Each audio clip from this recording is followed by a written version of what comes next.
Hello everyone, my name is Daniel Creel, owner of VC Golf and brand ambassador of PinSeeker, and today I'm going to be talking about the FS Golf app. That stands for FlightScope. So FlightScope, most people are familiar with them with their Mevo and Mevo Plus units. They're super awesome. They offer the Mevo Plus comes in a standard and a Pro package. Pro package costs, I think, an additional $1,000. But they discount it for Black Friday and through the holidays that you can probably get it for a little bit less. But again, the entry-level standard package costs around $1,900 to $2,000, and then if you get the Pro package, it's an additional $1,000, so a total of $2,900 to $3,000. Again, they do run specials, so visit their site, and you may be able to find it cheaper. Today, I'm not really talking about the unit or really highlighting the unit. I'm more highlighting their app. So the software that comes along with these units is just as important as the unit itself. There's a lot of third-party software out there. They're mainly for entertainment, but if you're really looking to improve your game and really, crunch the data, track progress in your swing and your improvements and your goals, the FS Golf app is a place to start. So I've got it pulled up on my iPad, and you're going to see 4 quadrants. You got putting and chipping. I use those some. I'm not going to be talking about them much today, but again, this is a very good radar unit. It reads chipping and putting really, really well. So this can really help your chipping and putting if you know what you're looking at, and we'll dive into that in another video. But today I'm going to be talking more about the full swing session and in general things of what I would look for. So I'm going to go ahead and open it up. I do want to remind you that it is super important to calibrate this thing every time you use it. Even if you haven't moved the unit from one day to another, always go in there and check your calibrations, because if you're getting bad data, you're going to be getting you're going to get misperceptions of what's going on in your swing. So I'm going to set mine to short indoor. I've got, it tells me it needs to be 8 feet to 13 feet. I got 12 feet to my screen from ball to screen. I'm also set up 8 feet from my unit, so you can see how I can toggle that. I'm going to set it down to the 8 feet mark, and then you can change your tee height. I'm about an inch above the turf. It sits up just a little bit. So I'm going to make sure, and then target alignment. So that's about where the ball is, and you can see that my line is a little bit off center, which is perfect for my bay is limited. I think I got 9-10 feet right to left, and since I'm a righty, I favor the right side. So this is set up perfect for me, so I'm going to go ahead and start my session. First thing you want to do is change the club that you're using. I'm going to be using a gap wedge today. So I've got the gap wedge, and it's critical to make sure that you separate the clubs when you're hitting. The reason is when you go back and look at the data as a whole or a full swing session, you want to be able to separate the data and know what you're looking at. And again, so it won't waste the time in you guessing. It's not really nice to have everything categorized per club so you can see what you're doing and really target areas that you're doing well or need improvement.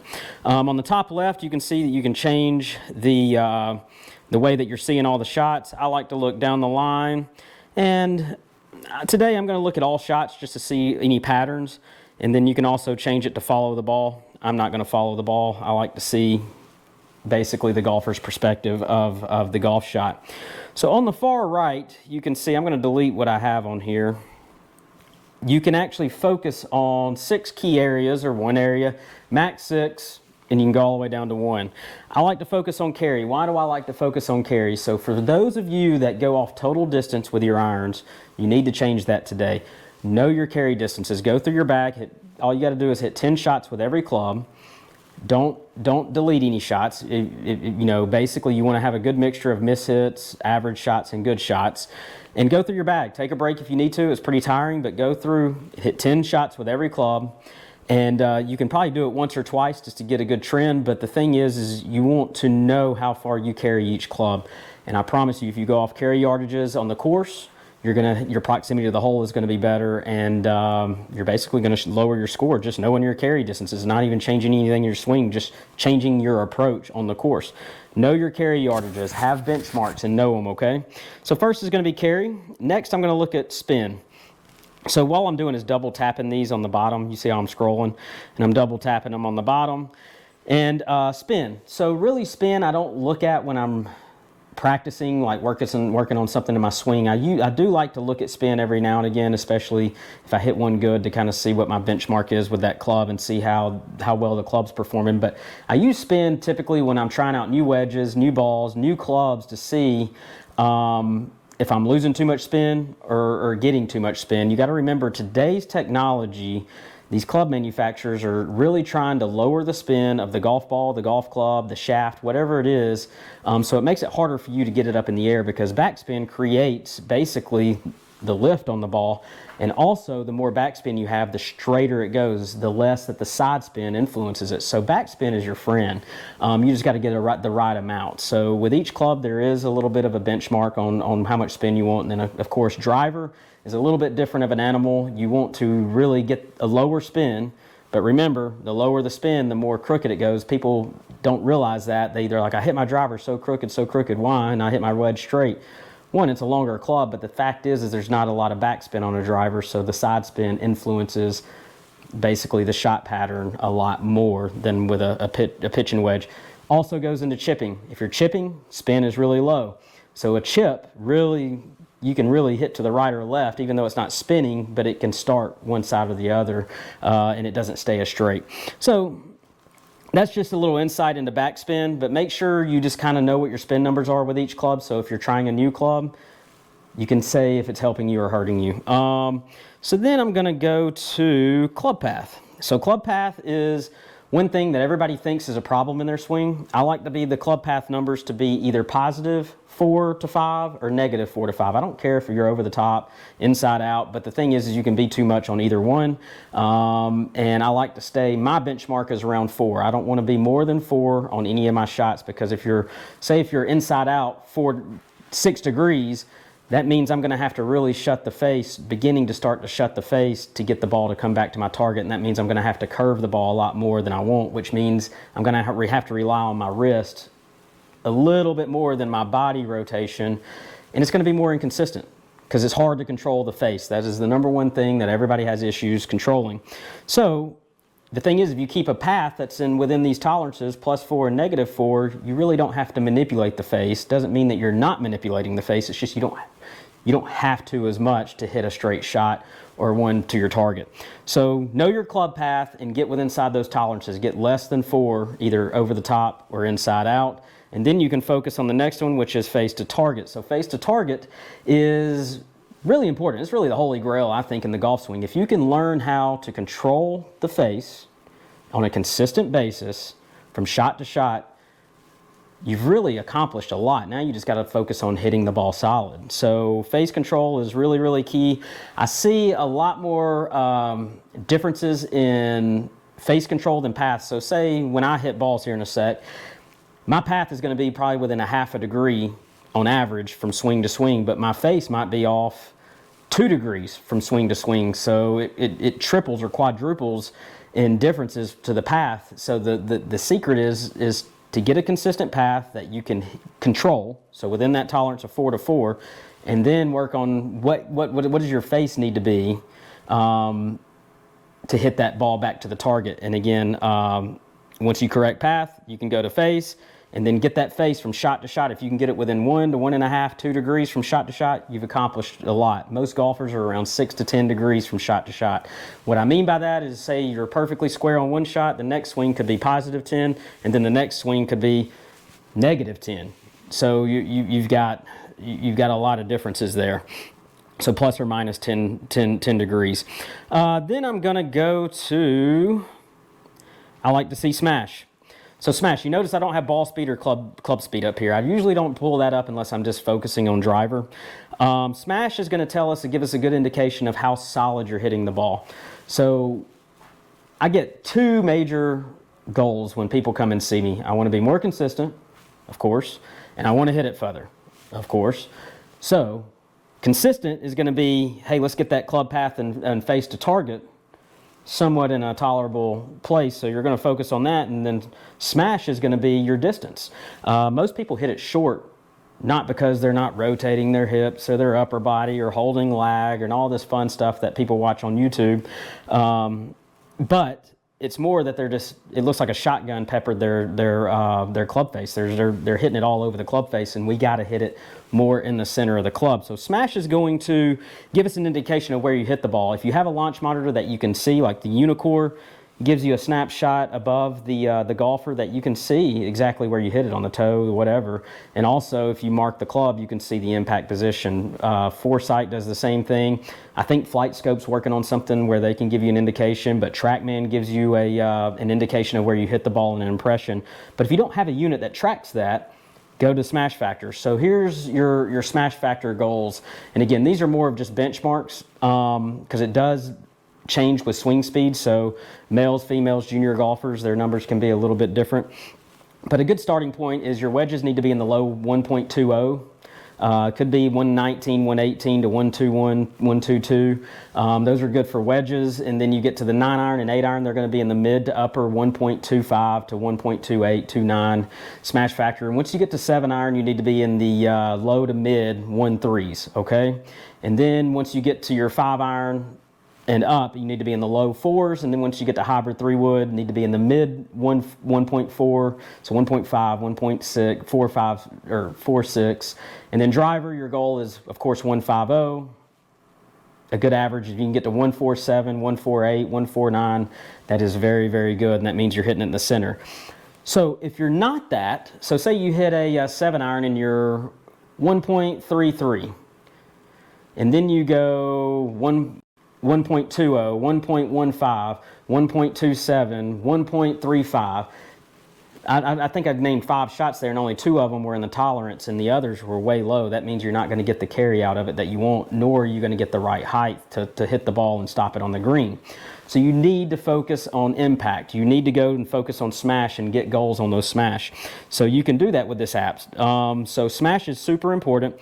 And then last but not least, what I like to focus on is height. And this is what I tell my golfers. If they have one of these units or any kind of unit that you can sit there and track, I name pretty much these to focus on. FlightScope just does a really good job at laying it out so the golfer can see. So height. What I like in height is everybody's irons. People come to me and say, man, I hit it too high, I hit it too high. Nobody hits it very rarely too high. It just doesn't happen. I might get 1 out of 100 golfers that come in there and be like, yeah, we can actually lower your ball flight. So height, how do we know what your benchmark height needs to be? So you need to get your driver, swing it when you're hitting it good, and get your club speed with your driver. Say you swing 100 miles an hour. That means that your iron height needs to be around 100 feet, anywhere from 95 to 100 feet on the high end, okay? Well, on the low end, we need to have a high end and a low end. Grab your 7 iron, whatever you swing that. We'll say you swing at 80 degrees, 80 miles per hour. So if you swing at 80 miles an hour, then that's going to be the lower threshold of our iron. And if we can stay within that 80 foot to 100 foot, you're going to get pretty good distance consistency and maximizing your iron distance as long as your smash is good, okay? And then it goes back to club path and face to target. So if you can nail all these things down, so you got a good path, a good face to target average, you're hitting it solid, so your smash is good, and then we dial in your height with equipment, you're going to be maximizing your iron's performance, and you're just going to shoot lower scores. So all these numbers go in together, and again, go into spin, and then basically that's all going to affect your carry. And you can see, once we get all these dialed in, your carry should just keep going up and up and up and up and up, but you're not losing trajectory and you're not losing stopping power. So we're not getting carry after sacrificing spin. So a lot of people with these irons get these really oversized irons, and they're gaining a club and a half, but their spin is, say with an 8 iron, needs to be, we'll say 7,500 RPMs, 8,000 RPMs, and they're down to 4,100. But yet they're hitting it high, but there's no spin, so when it hits the green, it just rolls off. So again, different goals for different people, and I'm not saying all this fits everybody, but this is very good general stuff. So what I'm going to do is now I'm going to jump in and show you something. So let's say, and I am working on my club path. I get a little bit too steep, and I want to focus just on my club path. I want to leave up this other data, so I'm going to go to settings, data margins, and I'm going to create it. I'm going to delete this one, and I'm going to create a new one. So I'm going to go call it path. Select club path, hit add at the top right. Now my lower limit. I like my path. I play my best golf between, I want to be inside out around 2 degrees, but I don't want to be higher than 4, okay? So 2 to 4. And I'm going to hit add, save. And you can see here that I entered in this, and I'm on club path on the right. It still looks white like all the others. Go to menu in the top left and hit show data margins. Don't click finish session at the bottom. Click on the screen somewhere, and now you'll see club path highlight red. So that's going to highlight red. Let me get my glove. And what it's going to do is just allow me to focus on that. And it's going to show me in my report and highlight it. So I want to know what my path is doing. Make sure that's the first thing I want to make. I want to know what my path is, so that'll give me a goal for my face to target. So if my path is, say, 2 to 4 degrees inside out, so let's say I swing 3 degrees inside out, I probably need a face to target of positive 1, 1.5. So that means I need to open face 1.5 degrees to get that ball to draw back. That'll give me, so basically I'll subtract 1.5 from 3. And that is going to give me a difference of negative 1.5, which causes that draw. So let me go ahead and hit, and it's going to turn green if I get within my tolerance. It says ready up top.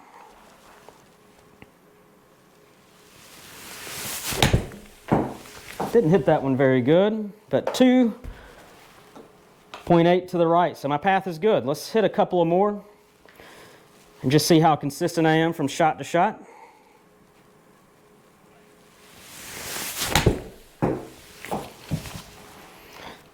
So 2.4, and you can see I've got all shots showing just to show my shot pattern and show consistency. I think that's good to do, to kind of see what your shot pattern is. It gives you a good visual.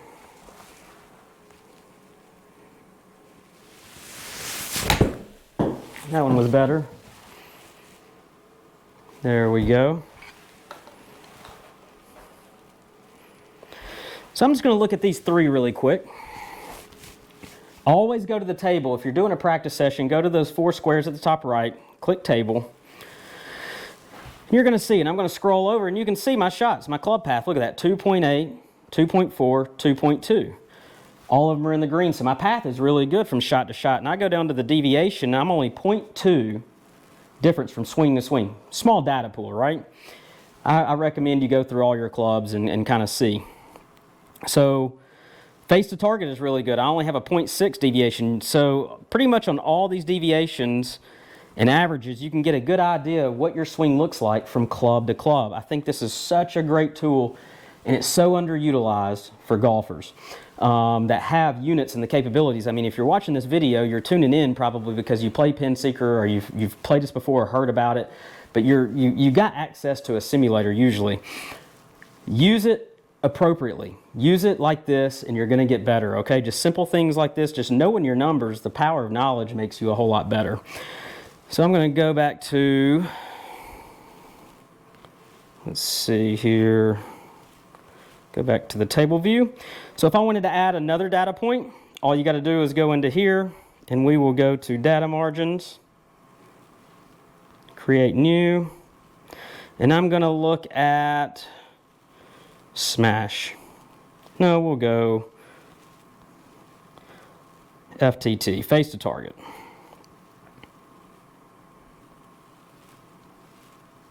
So I want this to be, so if I'm swinging inside out 3 degrees, I want to cut it in half, and that's where my face needs to be. So I'm going to go lower limit at 0 and higher limit to 3. So if I do face, so if I have path 3 and the face angle's 3, that's just going to be a straight push. It's not going to curve very much.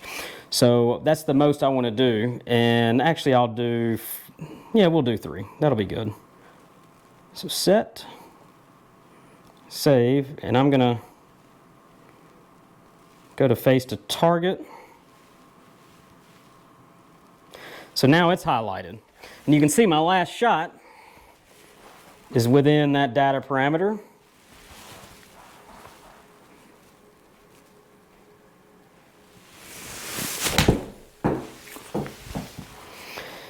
And you can see there I'm within my tolerance range, and you can see how consistent my groupings are.